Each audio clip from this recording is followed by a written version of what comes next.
I'm Ann Dart. I'm Tracy Stormy. And I'm Kathy Knight. And together we are It Was a Dark and Stormy Book Club, a podcast for mystery lovers. Welcome.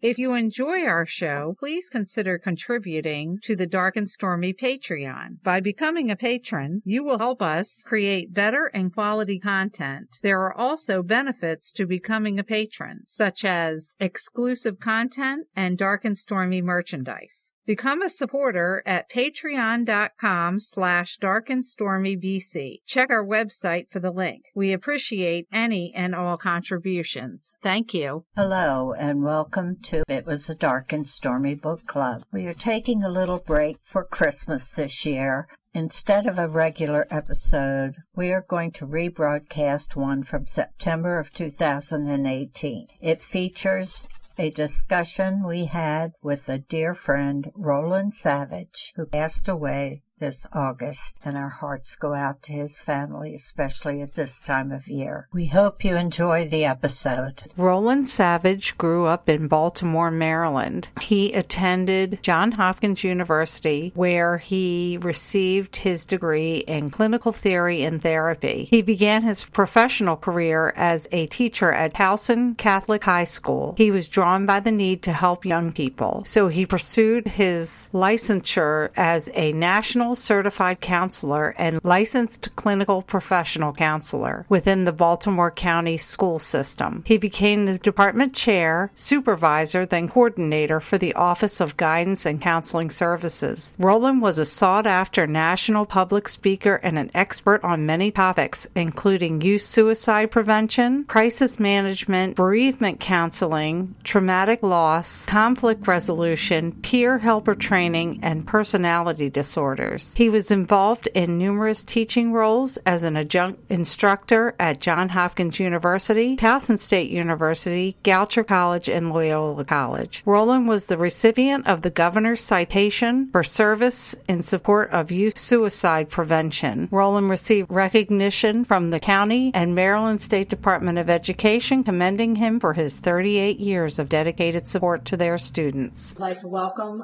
Rowland Savage. Welcome. Thank you very much. Thank you. I'm also interested in the same question because I unfortunately find that people who discuss psychopathology and sociopathology almost use them interchangeably. It really should not be. I'm of the school that there are two different patterns going on. There is some overlap. Obviously, that there are two different patterns. It really goes back to the whole issue of nature-nurture. I could get into that in a few minutes, but if you want to go back to people diagnosing a person, you have to go back to the overall issue, which is antisocial personality disorder. That's what both psychopathology and sociopathology fall under. Basically, what it says is what it is. It basically describes a person who is at odds with the world, so to speak. The person has a level of personality interaction with other people that is always at odds with the other person's well-being. They don't care. They are operating often without a conscience. They definitely do not have empathy. And they could be saying something about you and feel that they were perfectly within their rights to insult you, to make fun of you, or anything else. What would you categorize a person with Asperger's? Asperger's is an entirely different issue. They wouldn't fall into this category at all. No, because they basically have a disability to read social clues. It's not the same thing. The other person may see social clues and not care about them. They have no empathy for you. Asperger's is actually a disability. In fact, Individuals with Disability Act, classifies this as a disability. It is a cognitive disability, an inability to read social clues. So they can't understand when they're talking too much. Boy, that ought to be a message for me. But they can't understand why other people feelings are hurt. They can't understand why a person would feel insulted because they turned their back on them or anything else. And yet they can be very bright people. Okay, it's a huge spectrum in autism, and this is way over in the talented area of autism. Yeah. See, whereas the person with an antisocial personality disorder, that's why I like your question so much, that person operates in his personality structure, in every interaction with other people, from a lack of empathy, a lack of conscience, a lack of caring, disregard for other people's rights. If you sit down and point out something to an Asperger's kid, somewhere along the line something will be heard. Whereas with a sociopath they don't care, because narcissistically they'll say things like, she had it coming to her.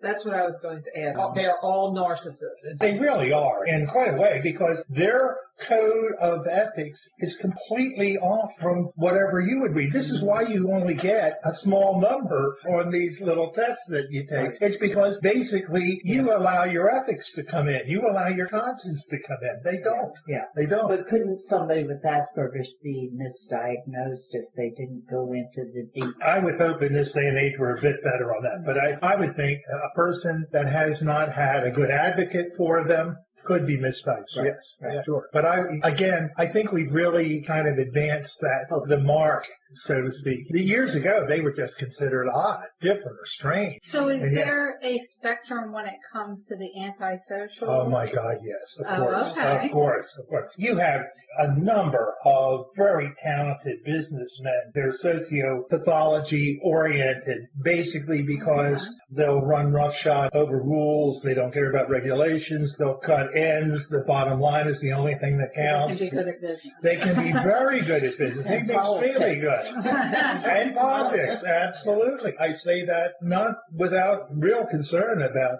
present times, but my point is there are a whole bunch. We know in alcoholism there are functional alcoholics. Okay. There are huge numbers of functional sociopaths. And so it argues that maybe, I think I threw out a number to you, that in our population, there are probably 4% or more who are sociopaths, and only about 1% of our population are psychopaths.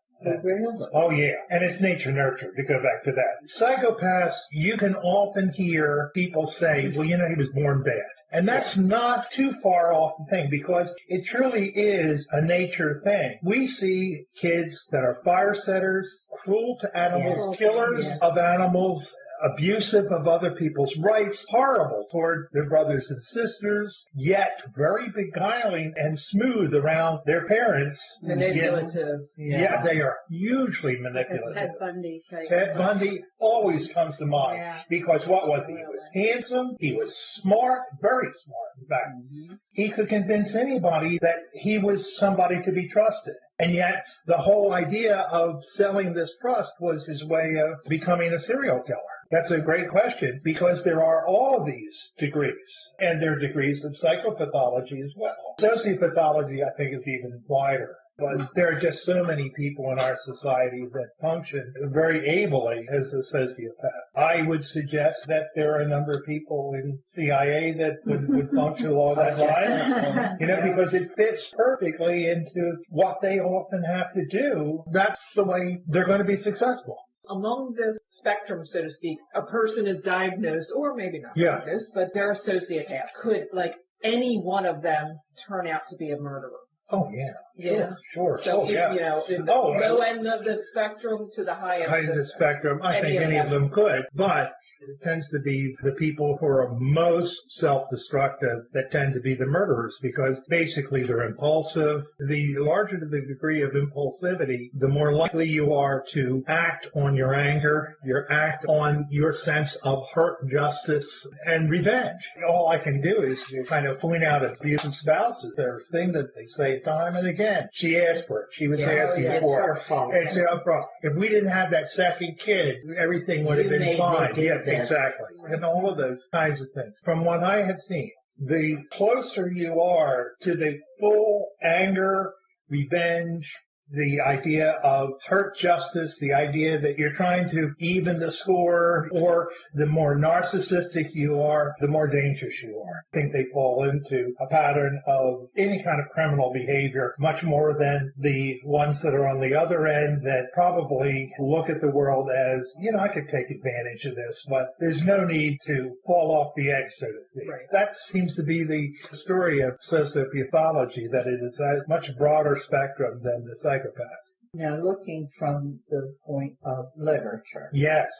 Can you give us some examples of psychopaths in literature and sociopaths in literature? Okay, all right. Can we go to category? Okay, if you're looking for a sociopath, first of all, you start off with the antisocial personality disorder. So you look for all of those types of things we just talked about. The idea of vengefulness, the idea of self-destructive and other destructive types of patterns of behavior, lack of conscience, et cetera, et cetera, et cetera. All right. But you also are going to look for, with a sociopath, they tend to be more impulsive, all right? They're not going to necessarily think things through. They're not going to be the planner that Ted Bundy is. You're going to also find that they tend to have had a history of involvement in violence. You're going to find history of behavior that is erratic. You can't trust them. One day they'll come in and they are sweet as can be. Honey, I'm really sorry. I never meant that for us to happen. I've got my act together. I'm talking to somebody. The next day, wham, right across the face. One of the things is also they tend to be more incarcerated. They tend to have a history of Bullying. Bullying behavior early on. But that tends to be for both of them. They're not as suave as the psychopath is. They tend to get caught more often. Obviously, they're much more likely to be criminals than the psychopath, but the psychopath is the person that really does some desperately terrible things. So you would say the prison population is sociopath.